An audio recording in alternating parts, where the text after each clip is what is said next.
Hello and welcome to this video where we will be discussing the recent increase in the Federal Reserve's target federal funds rate and what it means for you.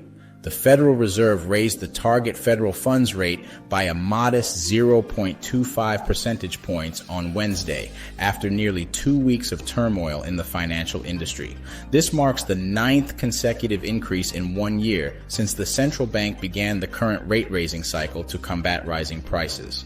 The federal funds rate is the interest rate at which banks borrow and lend to one another overnight, but that also influences consumers' borrowing costs, either directly or indirectly, including their credit card, mortgage, and auto loan rates. In this video, we will be breaking down how the increase in the federal funds rate will affect your credit card, home loan, auto loan, student loans, savings accounts, and CDs. First, let's talk about credit cards.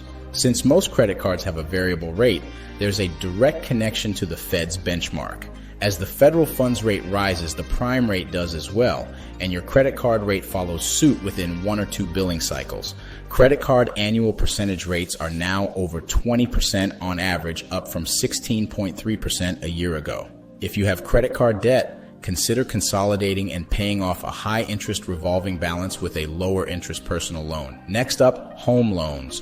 Although 15-year and 30-year mortgage rates are fixed and tied to Treasury yields in the economy, anyone shopping for a new home has lost considerable purchasing power, partly because of inflation and the Fed's policy moves. The average rate for a 30-year fixed-rate mortgage currently sits at 6.66%, up from 4.40% when the Fed started raising rates last March. Other home loans, such as adjustable rate mortgages and home equity lines of credit, are pegged to the prime rate.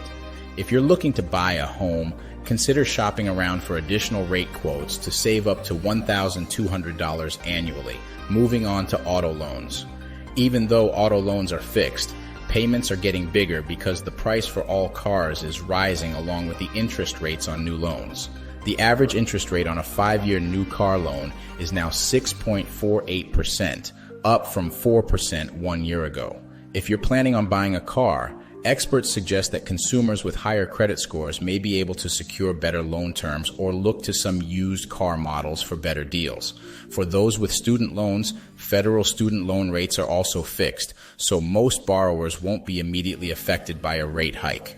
However, if you are about to borrow money for college, the interest rate on federal student loans taken out for the 2022 to 23 academic year already rose to 4.99%, up from 3.73% last year, and any loans disbursed after July 1st will likely be even higher. For private loans, as the central bank raises rates, borrowers will likely pay more in interest, although how much more will vary by the benchmark. Now let's talk about savings accounts and CDs. While the Fed has no direct influence on deposit rates, the rates tend to be correlated to changes in the target federal funds rate. The savings account rates at some of the largest retail banks are currently up to 0.35% on average, up from 0.05% in 2020. If you're looking to save money, consider shopping around for the best rates. In conclusion, the Federal Reserve's decision to raise the target federal funds rate by 0.25 percentage points will have a ripple effect on various aspects of your financial life. If you have credit card debt, consider consolidating and paying. Be sure to like and subscribe for more helpful financial tips and economic updates.